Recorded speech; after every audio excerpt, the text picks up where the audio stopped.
Please like and subscribe to our channel and click the bell icon to get new video updates.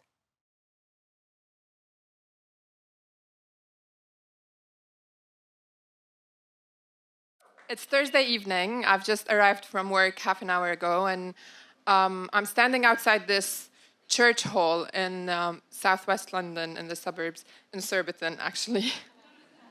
It's an event that I'm not interested in attending, but my mother was really keen on us going, so I went along to support. It was the open evening of the Scottish Countryside Dance Society. Does anyone know what Scottish Countryside Dance is? So it's a very complicated form of dancing that has a lot of choreography that's based on different couples, and it's all very symmetrical and very beautifully done. But it also means that if one of the dancers messes up, the entire thing falls apart, kind of. And I've done it very briefly before, but not really.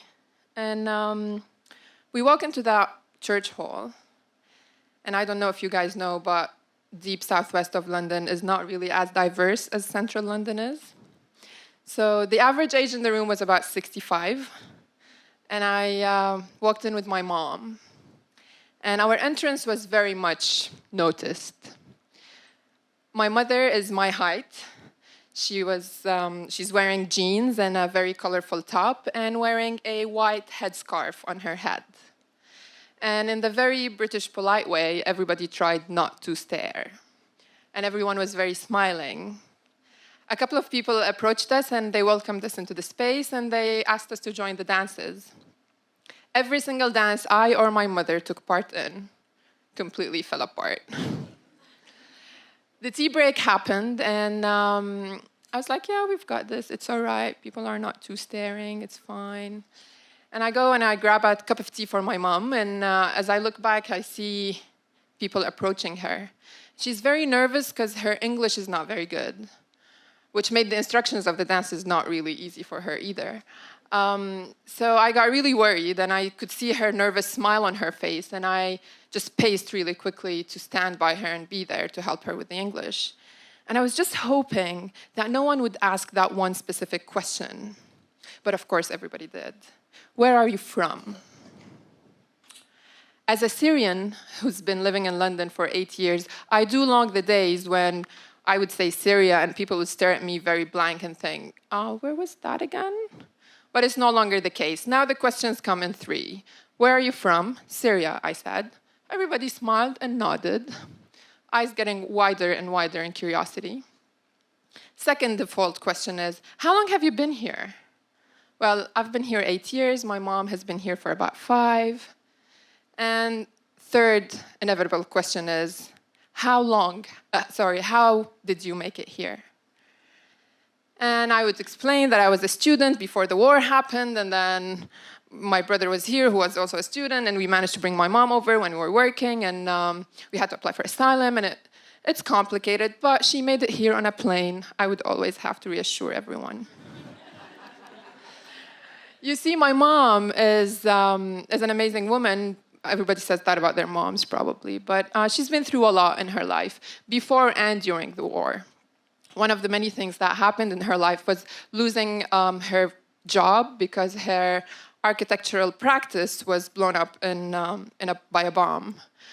She lost family members, and she ended up having to be forcibly displaced in a country where she hardly speaks the language at the age of 56. But here we are at the church hall in Surbiton, dancing to the tunes of Scottish countryside dance music. The music was about to wrap up, and the evening was wrapping up, and one of the society members came over to check how we enjoyed the evening. And everyone was very sweet, because every time we made a mistake, everyone said, oh, no, it's all right, nobody gets that first, you have to do it for a bit until you get on with it. And the lady was explaining about the society and how to become members and so on, and I was translating to Mom. And I said, oh, thank you. I picked up the flyer and thought, you know what? Oh, yeah, that's okay. We'll think about it and come back. And then Mom pulls me my hand and goes like, no, we're signing up now. And I'm like, what? Weren't you here? Didn't you see the mess we created? What do you mean sign up now? She's like, no, we'll sign up now. And I'm like, okay. Because when Mom wants something, Mom wants something. So we sign up. And the dances are every Thursday.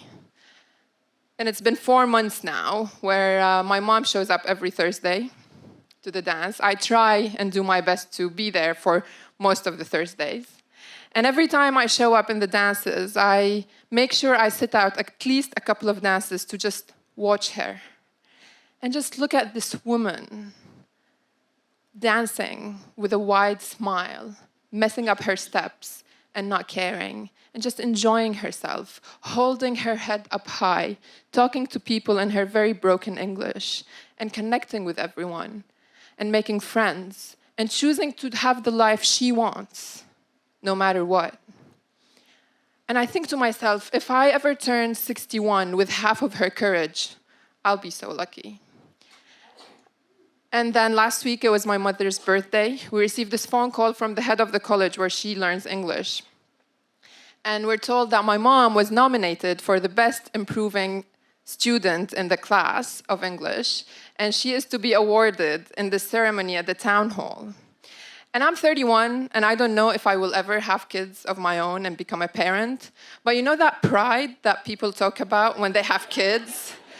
I am so grateful for my mom because she got me to feel that even without having kids. I'm proud of my mom because my mama does rule. Thank you very much.